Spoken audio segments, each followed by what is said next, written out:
stigma. When a medical student decides to specialize in psychiatry, he usually does it on the basis of courses he's had or of some research he's heard of, and he got excited about the research. So he has a theoretical view of what psychiatry is or should be.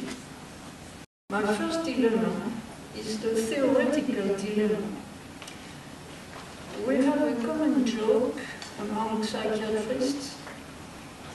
We say that being attracted to a theory is like being attracted to a woman.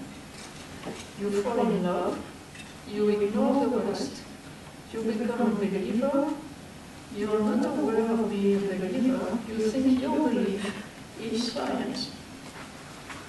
What do you believe in? Either the brain or the mind. The believer of the brain, in the brain, or in the physicalist approach, if you wish, claims to be a materialist. He does molecular psychiatry. Psychiatric disorders have, he knows that, causes in the brain. He will have a domain of research like the genetics of autism, and if he publishes in his publications, you will find statistical analysis, eventually evidencing links between specific genetic polymorphisms and behavioral phenotypes, such as cognitive deficiencies. That's for the first believer. The other believer claims to be a humanist. He believes in psychologically oriented psychiatry. He is interested in the historical antecedent of his patients' troubles. Language is his means of communication with patients. He will listen. He will try to empathize with the patient's mental and emotional experience. And if he publishes, he will publish case reports. Those kind of psychiatrists are so different from each other that you would want both parties to merge and work together and do something creative together. But that appears to be extremely difficult. Eclecticism is extremely rare. I give a little quotation here. There is a document. I give a quotation from a book written by Salomon and Mexic. The book teaches, or is supposed to teach, the psychiatric diagnosis according to ICD-10, that is according to the International Classification of Diseases, Chapter 5, which is very close to DSM. But as you read what they say, you read that in order to prevent future psychiatry from dissolving in a number of methodically defined subunits, and to further strengthen person-centered diagnostic approaches, we strongly need the historical perspective. Those are humanist psychiatrists, and they want to reunite psychiatry under their version of humanism. So they consider that the other party is dissolving psychiatry. The other party is the molecular psychiatrist. That's the first dilemma, unresolved so far.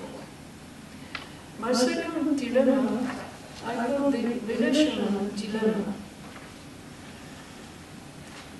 The medical student who has chosen psychiatry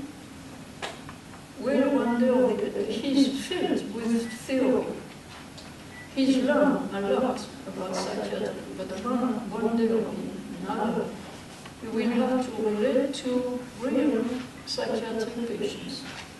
For example, in the emergency room of a general hospital. I've done that for 25 years, one day a week.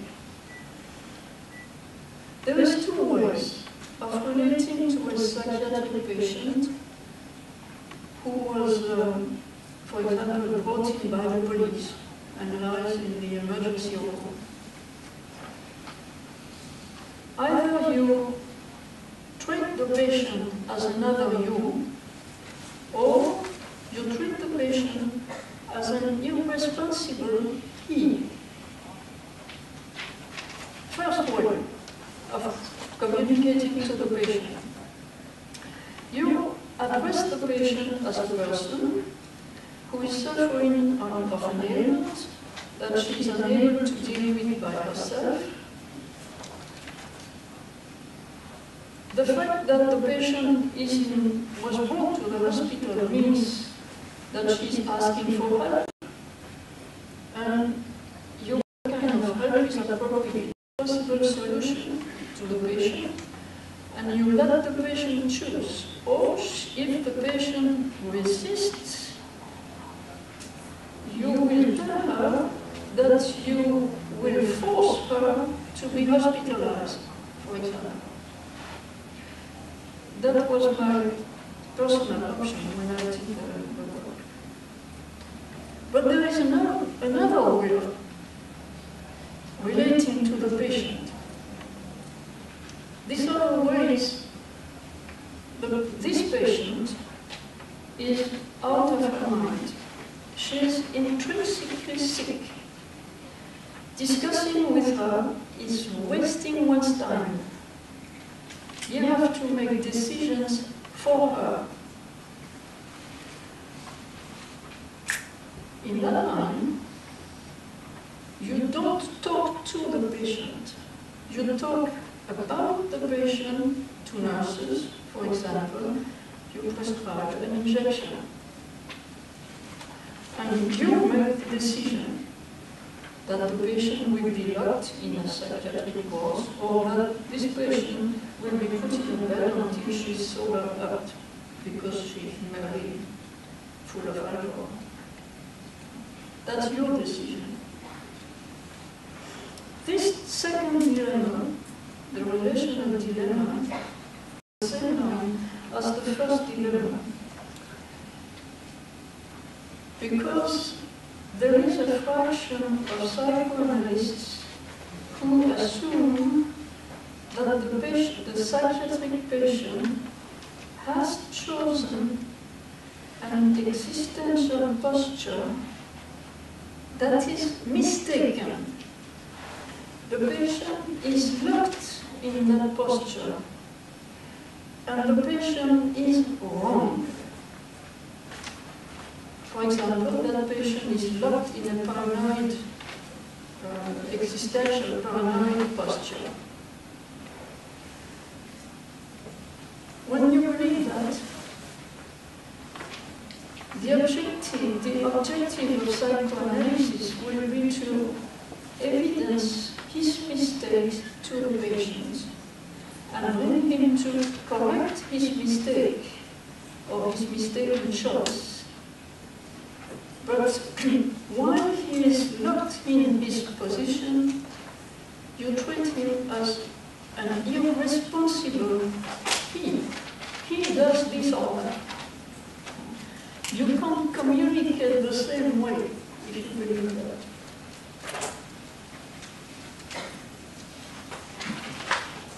There is a long tradition in psychiatry of considering that patients are not free, and that psychiatric disease is a pathology of liberty.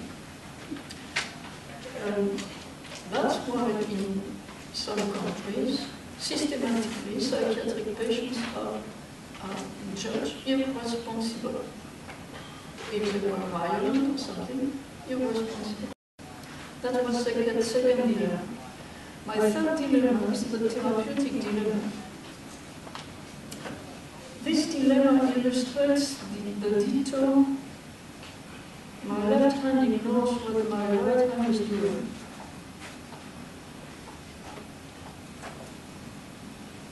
What treatment will I prescribe? Either drugs or psychotherapy. In most cases, both. But my left hand ignores what my right hand is doing. My right hand is prescribing drugs, and at the same time, my right brain is telling the patient that she is in need of psychotherapy. That's quite paradoxical. I think it's the product of a history. Until 1949, psychiatrists had practically no treatments of mental illness, except radical treatments like lobotomy that had been tried. And suddenly, within one decade, from 1949 to 1959, all psychotropic agents were discovered. Neuroleptic drugs, antidepressants, anxiolytics.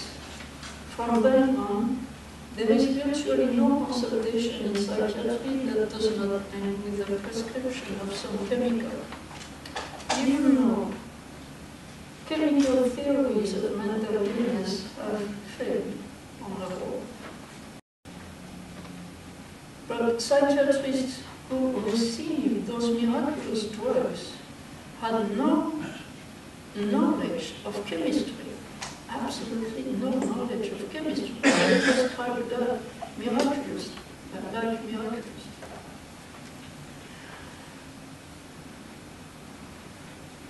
There have been fashions in the prescription of psychiatrists. Around 1970, that fashion was psychoanalysis. And I quote here Kahana saying, in the past 40 years, largely under the impact of psychoanalysis, dynamic psychotherapy has become the principal and essential curative skill of the American psychiatrist, not only the American, by the way. Then, around 1990, psychiatry turned molecular. Very fast. Molecular, biological, and bye-bye psychoanalysis. Young psychiatrists now who are taught biological psychiatry and molecular psychiatry, I recently observed that as a result of that, of being told that they are rediscovering Binswanger. They read Binswanger. They are fascinated by Binswanger. That is by the, I was going to say the worst kind of psychoanalysis I was talking about. The one that thinks that people are locked in an existential position. And so, young people in psychiatry now get tired of biological psychiatry and go back to the other end of to the other branch of the dilemma. We can only hope that the dilemmas will come closer and work with one another, but so far we haven't seen that. Thank you for your